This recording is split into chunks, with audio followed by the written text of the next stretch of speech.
Swayam Prabha. Digital India. Educated India.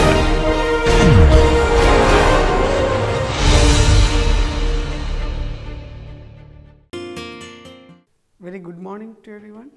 Welcome back to our lecture series on advanced hydraulics. So, you know we are in the module 4 on hydraulic jumps. I need not repeat the things again as what is meant by hydraulic jumps and all. It is a rapidly varying flow that occurs in the open channels. In the last class, we had discussed on the length of the hydraulic jumps. We have also discussed on how to measure the profile or how to create the profiles of hydraulic jumps, how to find the location of hydraulic jumps. This was also discussed based on various criteria. Suppose if y star is the sequential depth of the pre-jump depth, then if this post jump depth, if it is equal to the normal depth in the downstream, or if it is less than the normal depth, or if it is greater than the normal depth, how the jump location gets shifted. This was also discussed. We have also solved one example problem related to these aspects and all. Right. So, today we will discuss how we can use hydraulic jumps as energy dissipators. So, you know that in hydraulic jump you have a supercritical flow that gets converted into subcritical flow. So, a supercritical flow means it comes with a high kinetic energy, that is supercritical flow is having higher velocity and it will be having more kinetic energy. So, this energy needs to be dissipated and the hydraulic jumps provides a provision to dissipate this high kinetic energy. So, generally for various hydraulic designs and hydraulic structures and all, you create hydraulic jumps so that the energy gets dissipated. So, what does the hydraulic jump do? How it dissipates the energy? That is, the incoming flow with higher velocity and outgoing flow from the jump with lower velocity, the kinetic energy is getting reduced. Now, in this aspect, the jumps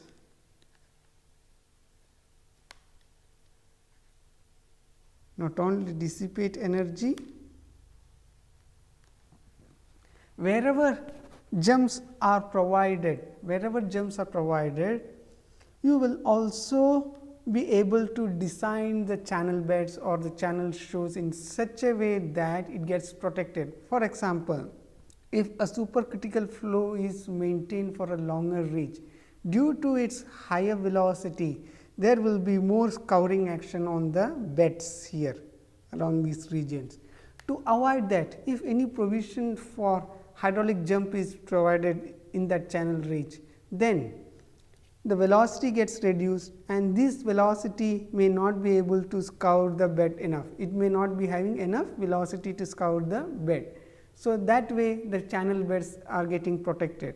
So, that purpose, for that purpose also hydraulic jumps are provided. Hydraulic jumps as an energy dissipator, if we use them, you require, means you actually say, if I just give a top view of a channel reach and if a flow is occurring from this left hand side to the right hand side, if a proper provision is given for a hydraulic jump within this reach and if this is supercritical flow, subcritical flow, the channel beds can be appropriately rescued from the erosion cases and all. You require a certain reach, either the entire reach or the part of the reach of the channel, so that the hydraulic jump is being made within that reach, right. So, the part of that reach where proper provisions of hydraulic jumps are given, that is called stilling basin. So, a stilling basin, if I just draw the longitudinal profile, this thing. So, it may be something like say a supercritical flow is coming like this, and you are providing a provision in the channel bed such a way that from here the hydraulic jump is maintained or the hydraulic jump is created and the flow goes downstream. So, this particular reach of the channel, this is called stilling basin. Why? It is because it is a basin that provides the provision for hydraulic jump. Can you provide stilling basins? Means why it is called stilling basin? Because the beds of this stilling basin, they are designed with proper aprons and proper paved materials, such that erosion or scouring is prevented in those locations and all, and it can also sustain the high pressure created from the hydraulic jumps and all. So, that way proper designing means stilling basin is a particular location in the channel reach where the jumps are provided and all, like that we can design it. So, you can use stilling basins for dissipating energy. That will stilling basins will create hydraulic jumps that can dissipate the energy. Can you create entire reach as stilling basin? What do you think? Now, once you are in engineering field, you need to economize the thing. So, if you have this entire reach of the channel, say, and jump is like this, do you think that this particular length, if I provide the entire length as the stilling basin, will it suit the purpose? Now, this will be non-economical. If the reach, if the length of the jump is too long, if it is a very long hydraulic jump, it will be quite difficult to provide the entire reach of that hydraulic jump as stilling basin.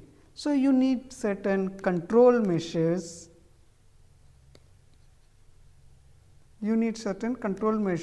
to provide jump within the structure given.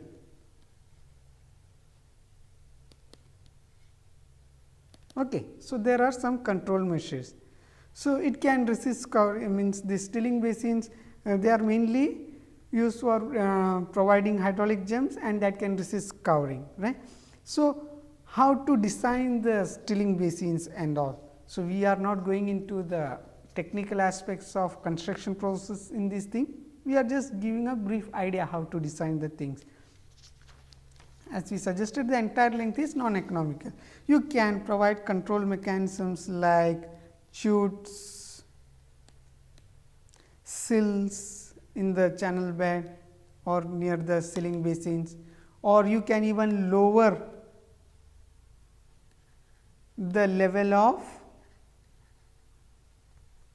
stilling basin. See, if I just lower this portion like this, and if you give like this, so you will be having something like this. So, this will also, this stilling basin will also provide the jump, but it can be economical, right. So, that way we can design stilling basins according to the need, and also it should be in an economical way.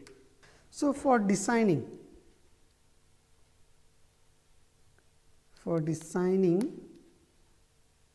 the stilling basins,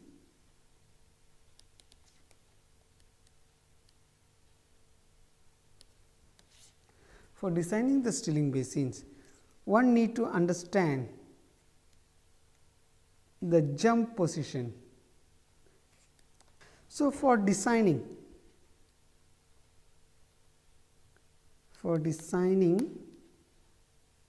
the stilling basins,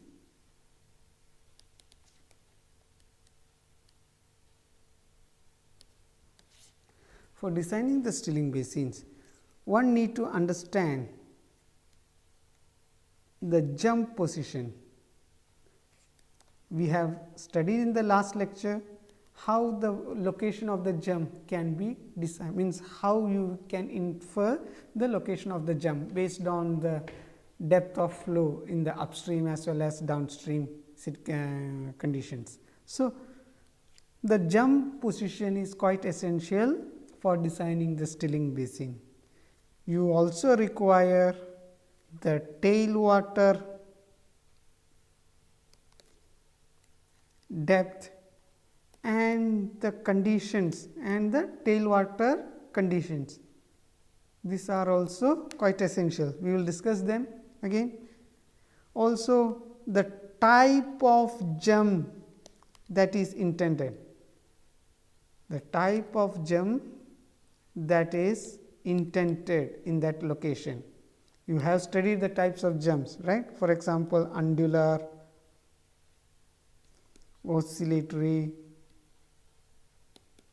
steady, weak, steady, strong, various types of jumps you have studied earlier. So, which type of jump is the thing that you are means you have an intention to provide at that location. So, that is also quite essential while designing the stilling basin. So, the jump position, we will deal with that first today. The jump position. So, jumps, it is formed, jumps are formed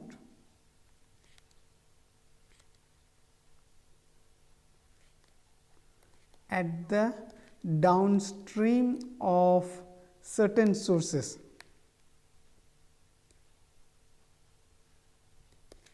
Right.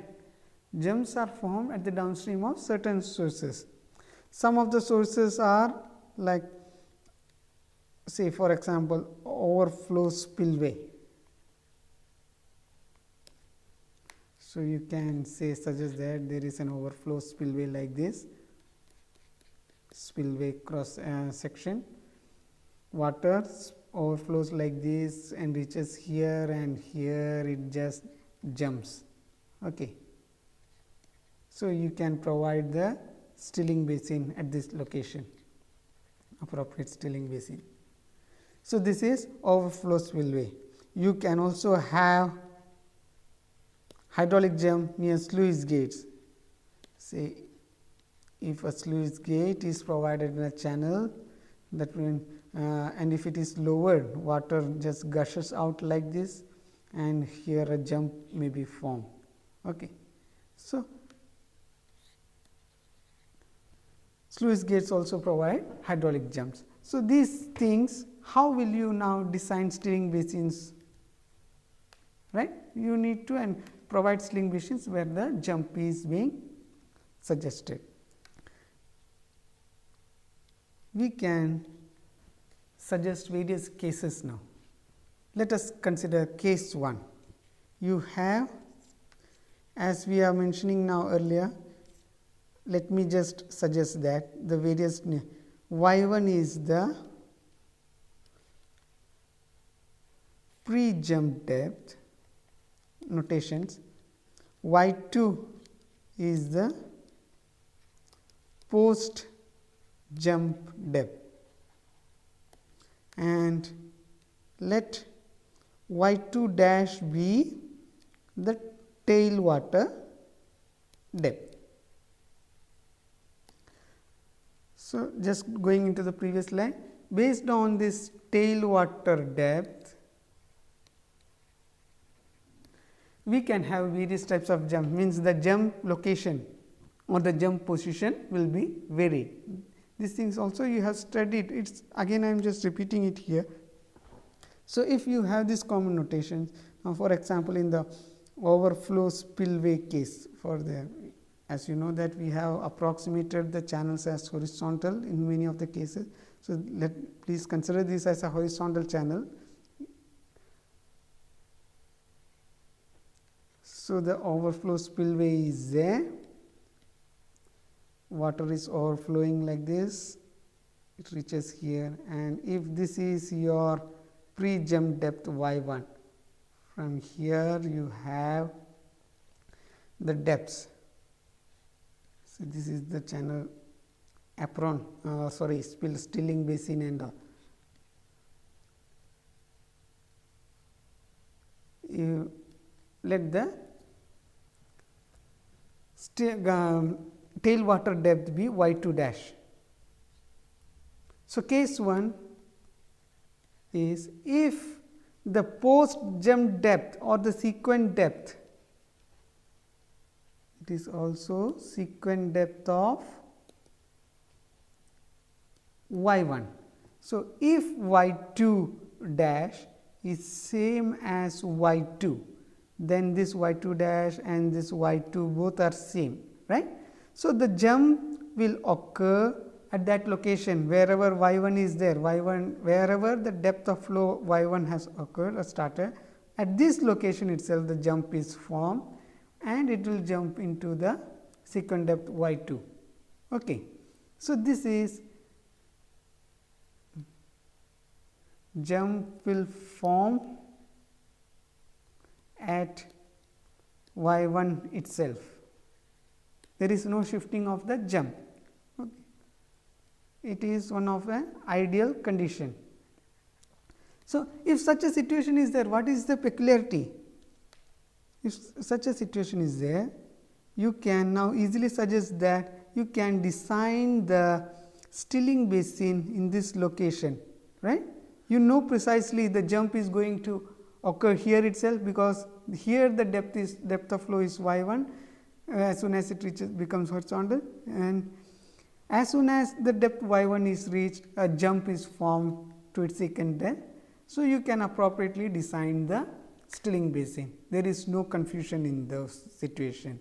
It is an ideal condition, but in nature rarely such ideal situations arise. So, you have to design, even if there is a marginal difference in the depth y1 or y2 or y2 dash, there can be shifting of the jump that may cause havoc either in the downstream or in the upstream conditions.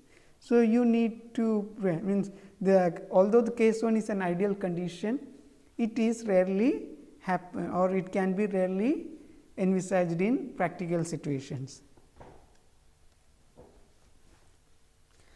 So, what is the peculiarity here?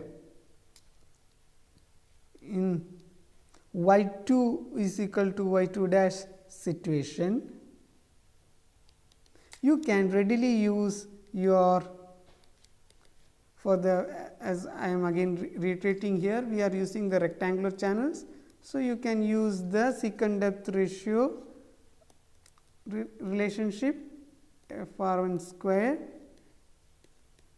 to measure tailwater depth, or the tailwater depth is easily obtained from these things, from this particular secant depth ratio, and therefore, you can design it appropriately.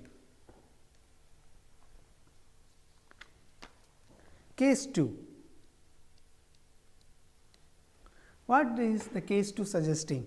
Suppose if the tailwater depth is less than the corresponding sequent depth of the pre-jump depth y1, that is, let me draw the spillway. So, water overflows and reaches this depth. Okay, you are designing the stilling basin.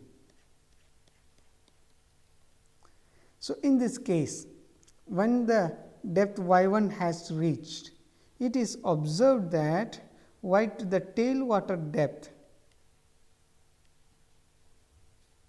this is the tailwater depth y2 dash. Okay. Tailwater depth is y2 dash. However, the sequent depth of the jump from this case is like this. See, it jumps into this position. So, this is y2. So, y2 dash is less than y2. Here is the tailwater depth. How the jump position, whether the jump's position will be at the same location or it gets shifted, or it gets changed to some other form. How will you understand this thing now? Same thing I can just reiterate for the sluice gate also, if it is suggested. For the sluice gate also similar way I can suggest. So, if this is the depth y 1, ideally it should rise to y 2, but however, it is found that the tail water depth is only y 2 dash. So, how the jump will occur? You have to design the stilling basin appropriately. So, in this case, what we have to suggest is that as y 2 is greater than y 2 greater than y 2 dash, that means the specific force at y 2 it is greater than y 2 dash, right. So, that cannot be happen, means it cannot occur like that. Therefore, your flow it gets shifted, that is the pre-jump depth occurs like this, it gets shifted here. We have studied the particular profile and it reaches to a depth y 1 dash, where the sequent depth of y 1 dash is same as y 2 dash and the jump occurs like this. Okay. So, the jump is pushed downstream in this case, fine. The jump is pushed downstream. So, if the jumps are pushed like this, you know that you cannot appropriately design the thing. We do not know the length of the jump also, and also proper protection may not be there within these particular portions and all. So, it can cause erosion of the bed. If it is considerably pushed downstream like this, if it is considerably pushed, the entire bed can get eroded. So, you need to find where the location of jump occurs. So, using proper control measures and all, once again you can provide jump wherever the stilling basin is being designed, that is also quite possible. So, we have to avoid such jumps, that is wherever y 2 tail water depth is less than the sequent depth, you have to avoid such depths, because such designs it is not economical also. You cannot provide this entire reach as stilling basin, that will be too much costly. So, you have to think on such strategies where to design the stilling basin appropriately. So, you can avoid such situations. These situations can be avoided if possible. Next one is case 3. I have the tail water depth greater than the sequent depth provided. So, again I am just drawing the same diagrams. This way I hope that by repeatedly taking the same things, it will just enforce in your mind the concepts in a better way. So, the depth of flow, it has reached y 1 here. Now, whether I need to provide stilling basin within this reach, say if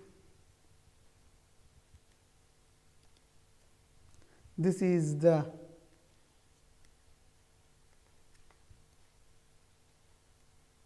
sequent depth y 2.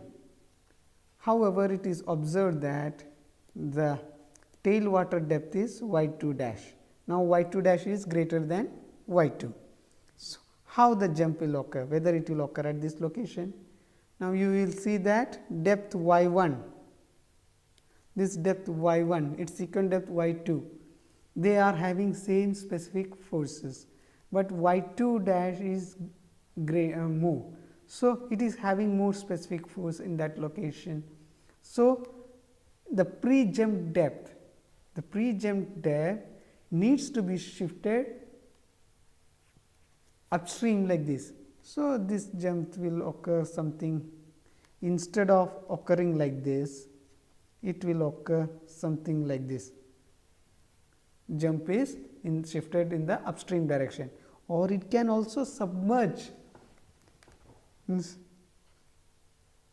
jump is shifted upstream. The tail water can also submerge. It can also submerge the jump. See, if this is getting shifted like this, you see that this entire portion is getting submerged, right. So, submerged jumps are also possible. So, submerged, for design purpose, one can suggest submerged jumps, because it is not at all creating any havoc. You have proper protective measures everywhere, and for the purpose of jump is also being suggested. But the drawback in submerged jumps are that it cannot dissipate, or it is not efficient in dissipating the energy. Whatever energy is coming in, almost similar energy may get transmitted. So, you cannot dissipate the energy that much in submerged jumps. Not efficient in energy dissipation. Fine. So, the next criteria which we have suggested is the tailwater conditions.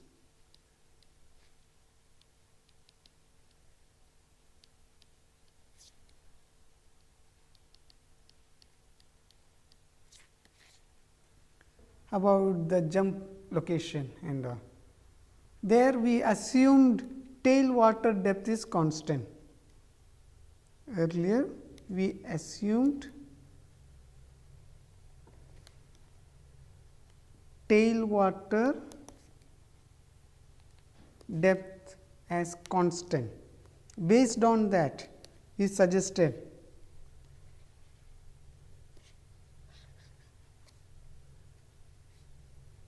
see this is tailwater depth y2 dash.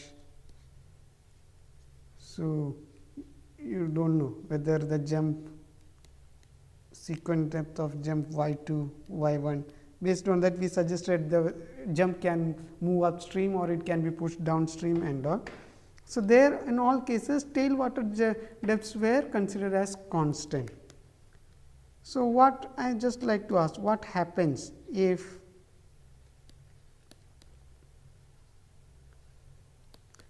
tailwater depth is not constant? What happens if your tailwater depth is not constant?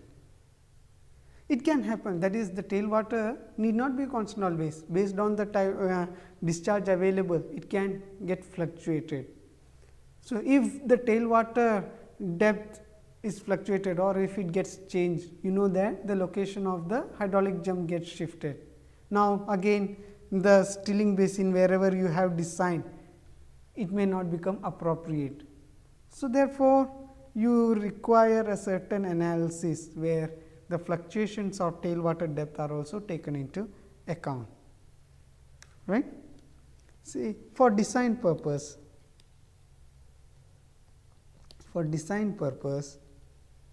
as you might have studied in your hydrology courses and all, there are stage discharge curves or rating curves.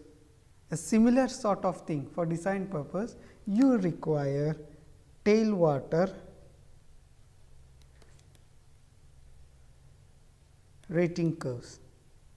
What is this tailwater rating curves? You can have for the given location, wherever the stilling basin is designed and all, wherever the tailwater will be coming after that in the downstream of the source of the jump, wherever it is there, you can design for various discharges the corresponding tailwater depth. For this depth, for this much depth, for say for example, here if I just marked it, there could be a corresponding discharge. So, if I can plot Q versus y2 dash curve, based on various historical data and all. If you can plot them, if you can keep it ready for that particular structure there, then that can be readily used for the design purpose further. So, now I have a tailwater rating curve. This particular curve is called tailwater rating curve. If this is given there, one can easily now identify, say for example, I have at a particular time I have a depth here, some value here. The corresponding discharge can be easily identified here, right. If I have another depth of tailwater at this location at another time, some other time, you can easily suggest that the discharge in that location is at this, the magnitude of discharge is at this corresponding this, right, that it can be suggested. So, using this tailwater rating curve, you can use for design purpose. A similar type of rating curve you need to employ for jumps also. Rating curves for jumps. So, for jumps it is the post jump depth that we are taking into consideration, and if you can plot q versus the post jump depth, if you can plot it like this, this is now called jump rating curve. Okay.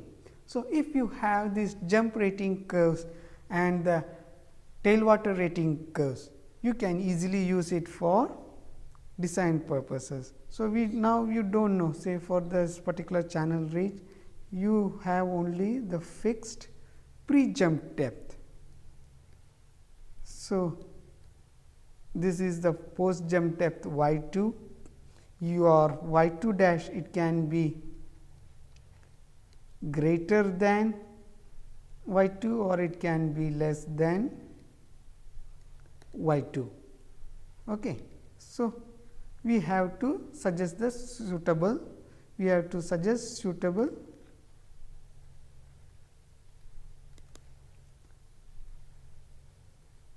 jump location as well as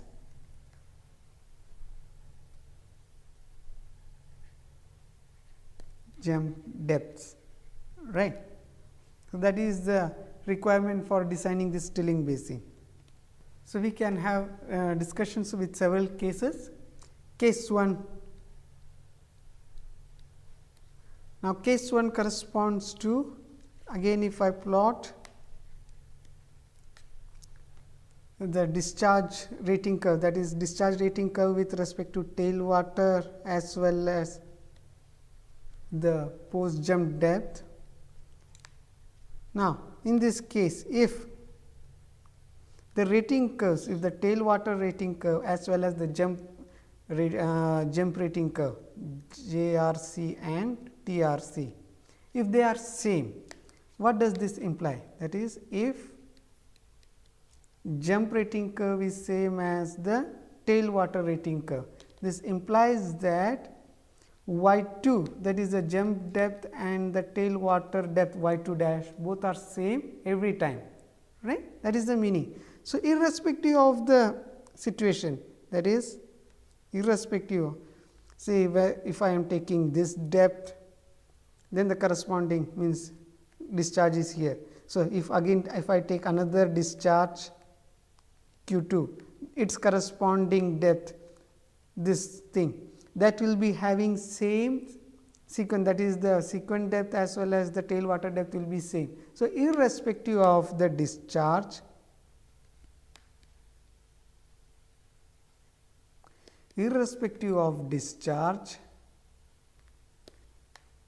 jump will be provided. So, you know that in the source of the jump, that the pre-jump depth it is a fixed value, that is say from the overflow spillway and all y 1 depth y 1, it is a specific quantity, means it is a specific depth.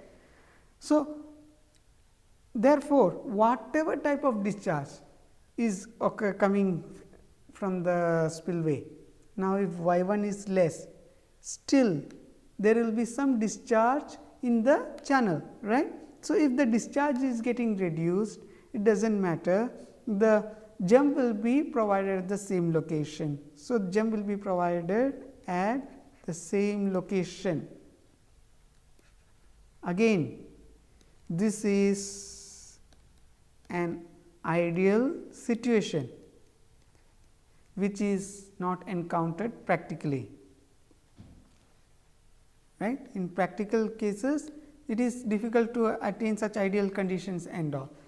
So, therefore, you need to design it for a more practical cases and all. You may not have the jump rating curve and tail water rating curve same every time, right. So, they are very rare.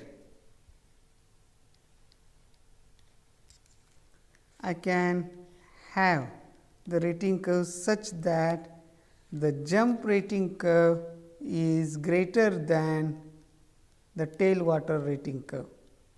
Fine. If I have such a rating curve, here the jump rating curve greater than tail water rating curve. That means, the y 2 depth of y 2 is greater than the tail water depth always. So, whatever discharge is there in the channel, the jump depth is always greater than y 2 dash. So, what does this create? What does this will create? It will always push.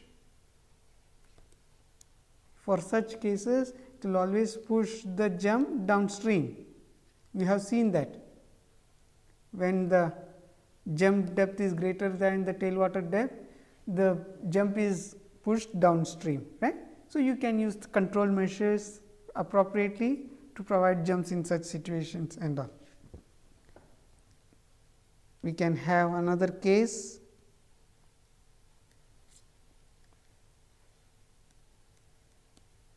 With respect to the jump water depth and tail water depth, if the tail water depth is like this and the jump water rating curve is like this.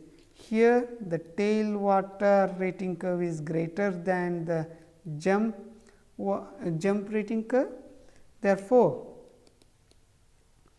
y 2 is always less than y 2 dash in this situation.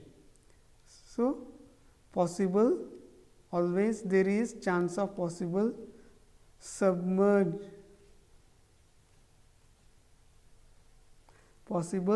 submersion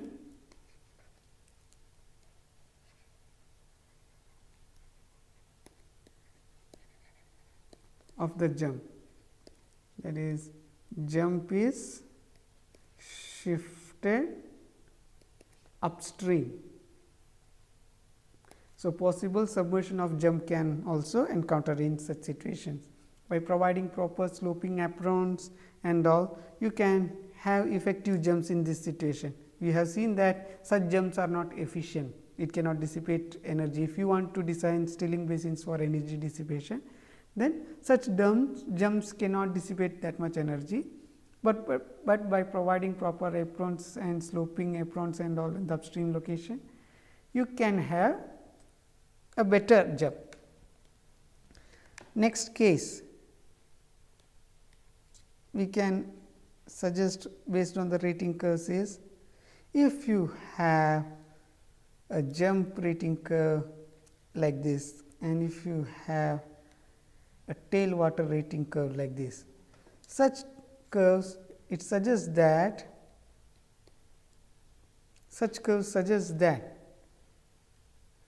for lower discharge you have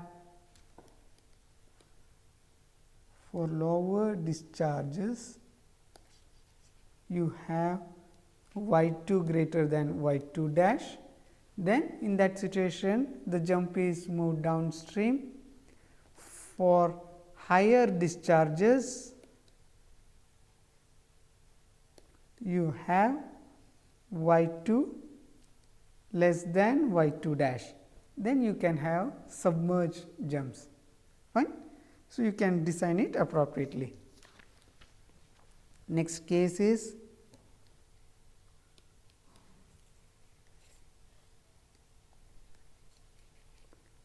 where the jump discharge curve is like this, and your tailwater discharge rating curve is in the following form. So, y 2 and y 2 dash. In this case, for lower discharge, you have y 2 less than y 2 dash.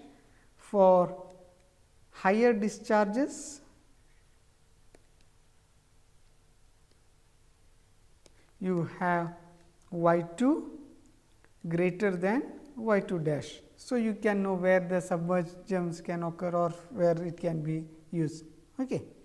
So, these things stilling, if by providing proper stilling pools in these cases and all, you can have higher tailwater depth also for lower discharges, that can ensure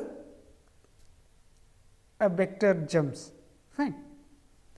Now, as for designing the stilling basins, you need to suggest the types of jumps, whether it is oscillatory, whether it is weak, whether it is undular, whether it is steady or strong, whichever type of jump is there, that you need to provide it beforehand itself. So, this usually in designs, jumps in the range 2.5 less than F R 1 less than 4.5, they are oscillatory jumps, right. It is better to avoid oscillatory jumps in design purposes, because oscillatory jumps, it is always having some oscillations and all, it is not at all steady, you will not get a steady flow situations in those cases and all. So, it is better to avoid oscillating jumps. Also, you need to understand that the tailwater depth, in last two cases also we have suggested, tailwater depth is quite essential, that is your jump depends on the tailwater depth. So, that is also quite significant, what type of tailwater depth, how much amount of tailwater depth you are providing. Based on that, the type of jumps will also get varied. For strong jumps like having fluid number greater than 10, in such jumps energy dissipation is less. Means if you want hydraulic jump for dissipating energy, then for higher fluid numbers it is not appropriate, means by providing stilling basin and all. So, you need to take that into account. Now, we will just briefly discuss on jumps in sloping channels.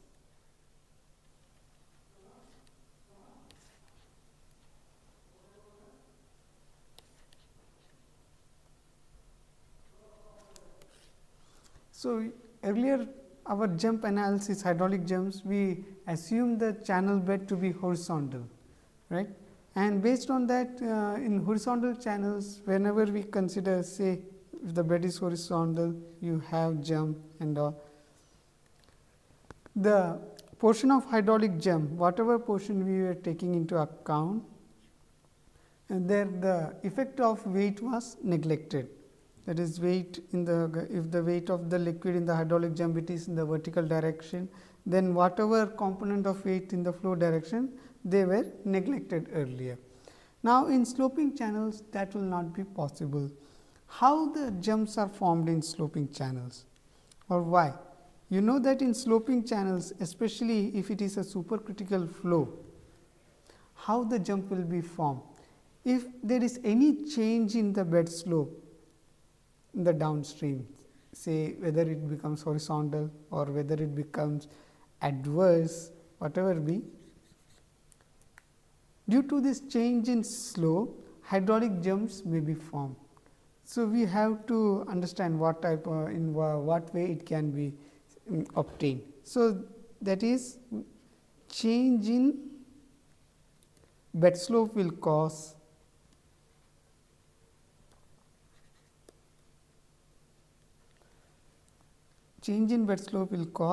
hydraulic jumps in sloping channels.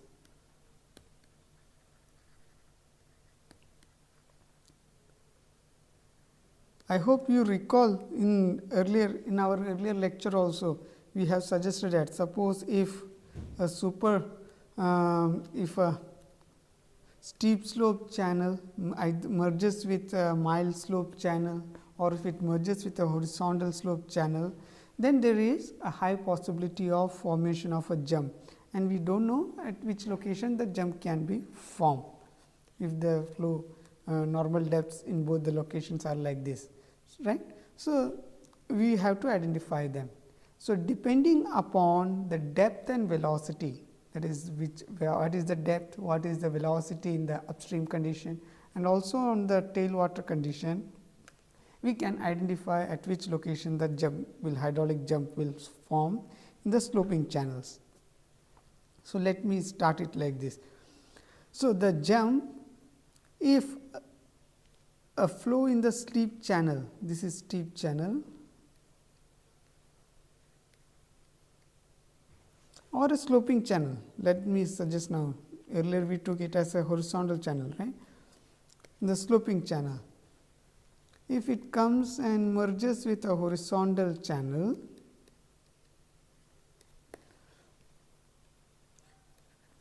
so there are three distinct possibilities.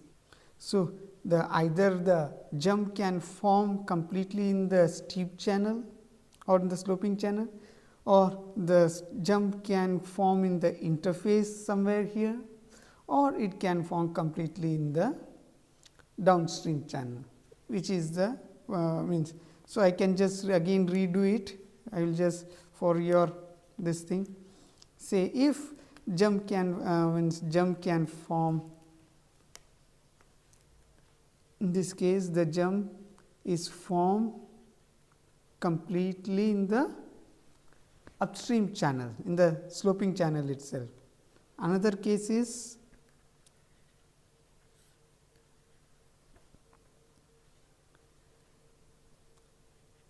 the jump is encountered in both the steep in the sloping channel as well as in the horizontal channel. In both the locations, the jump positions are coming into picture. Another case is you have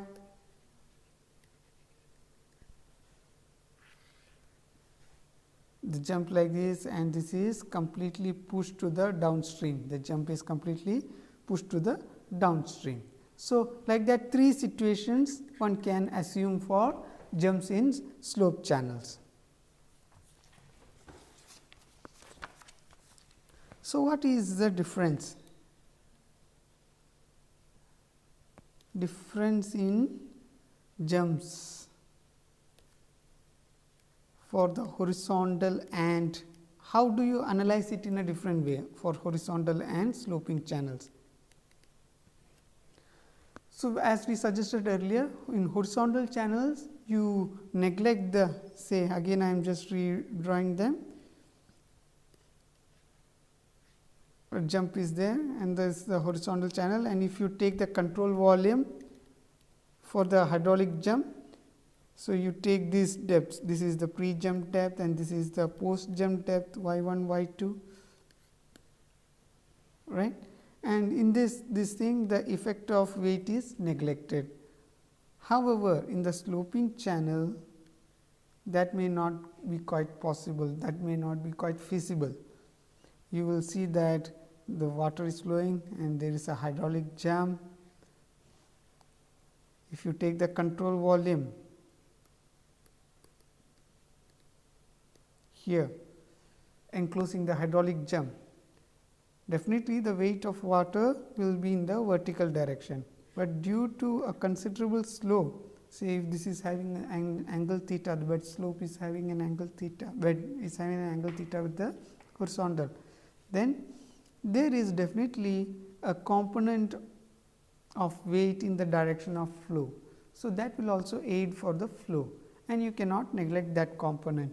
So, we need to incorporate those also into account when we do the analysis for sloping channels. So, we can suggest that let us assume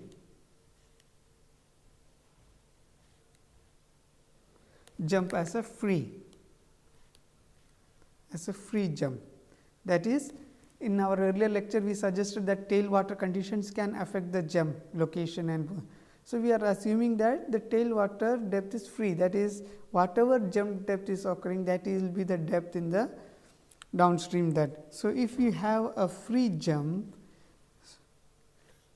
so if I draw the control section for the jump, then let this be the depth d1, let this be the depth d2. Okay. So, you have the weight of water W acting like this. So, in this control volume, we can have we can incorporate the momentum transport equation.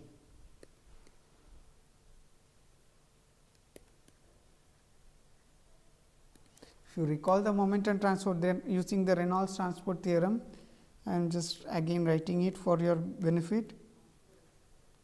This is the volumetric integral. This is nothing but the time derivative, the volumetric integral V rho du plus the areal integral V rho V dot n dA. This we have done it earlier also, right.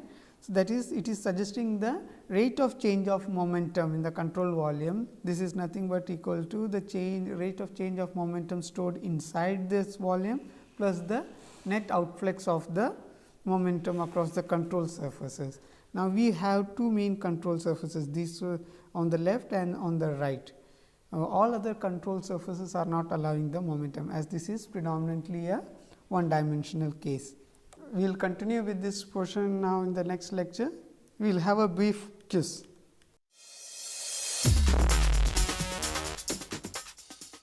So, first question. So, as we have studied today's this thing, based on the fixed tailwater depth conditions, enumerate different cases of jump positions in a stilling basin. And the second question you are having is, why the weight of water in hydraulic jump is neglected in horizontal channels and it is significant in sloping channels. So, you can quickly answer the questions and submit the paper.